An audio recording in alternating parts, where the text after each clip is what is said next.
Now, this November, it will be nearly 100 years since the end of the First World War, and to commemorate the anniversary, one veteran, he doesn't look like a veteran, is taking on the challenge to kayak the entire length of Great Britain. Dan Smith is here. We say veteran, it makes it, you have an image of a sort of older... Yeah.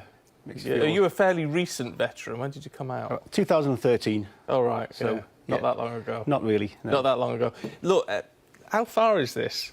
900 miles or something? 910. Oh. Yeah, it's a fair old way. Why did you think this is the thing for me to do? Probably, first of all, just wanting to do something nobody's done before. You know, lots of people have sort of circumnavigated around the UK. Somebody's swimming around it at the minute. Yeah. And but nobody's actually went all the way through the centre, so through the land with a kayak. Oh. So that right. How does the route work then? Well, it zigzags. So it starts at the top of Scotland, sort of top centre at Durness. Yeah. Starts in an estuary, and then I work my way south, going through lochs, and it zigzags, like I say, through Loch Ness, and then works its way down through the Lake District, and then eventually on the canals, which brings me all the way down to Littlehampton near Brighton. Wow. And are you...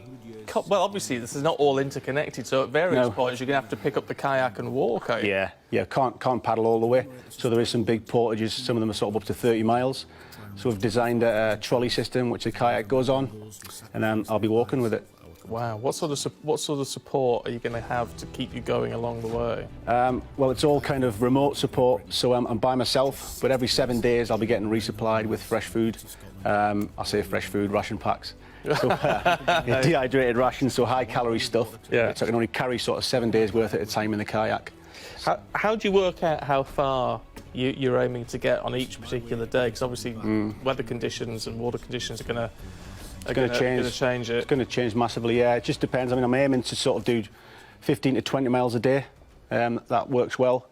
Any more after that, you start to get fatigued. You know, it's a long, drawn-out journey, so I need to reserve my energy. So I'll be happy with 15 to 20 miles a day. That'll be good.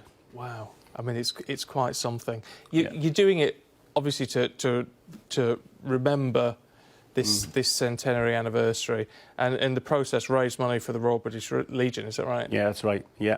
I think it's really important. How much? I'm hoping to raise £25,000. You know, there's sort of 3,500 in there already. I haven't even started yet, so hopefully when I get going, the ball gets rolling. You know, more people start seeing it. How did they find you to give money?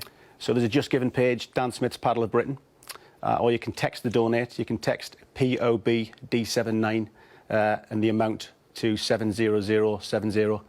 I remembered it. You did. Good on you for that. I mean, it's important to remember the work. Not everyone's heard of the Royal British Legion, obviously, but not everyone is aware of the work that they do. Why do you think it's so important? I think, firstly, the whole remembrance thing is really important. To keep remembering, you know, what the sacrifices people gave over the years, and you know, to keep reinforcing that every year is really important to pass on to the generations, and also, you know, that they're helping veterans' families all the time. Yeah. So they're a great sort of all-encompassing charity, and that's why I chose it. With something as horrific as the World Wars, I mean, all wars are horrific. I mean, don't get me wrong. But we do have this idea of remembrance is important to make sure it doesn't happen again. We keep failing on that to an extent. But I mean, that is an important legacy, actually, isn't it, to try and stop something getting that bad ever again? Yeah, absolutely. Yeah, totally right. You can only hope that happens. Well, look, I'm intrigued that you're going through the lakes. That's my home. Is it? Okay. That's my home.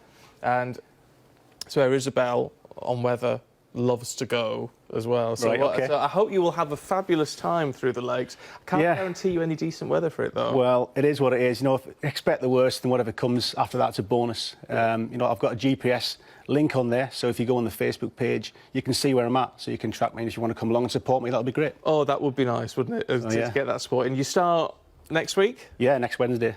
And it's going to take how long, do you think? That's the question everyone asks. Anywhere between, I think, you know, between 8 and 10 weeks. Wow. We'll just see what happens. If we get lots of tailwinds, it might be even quicker, but who knows? Well, look, it's one heck of a challenge. Wish you all the very best, Dan. Thank you very much indeed. Thanks. OK.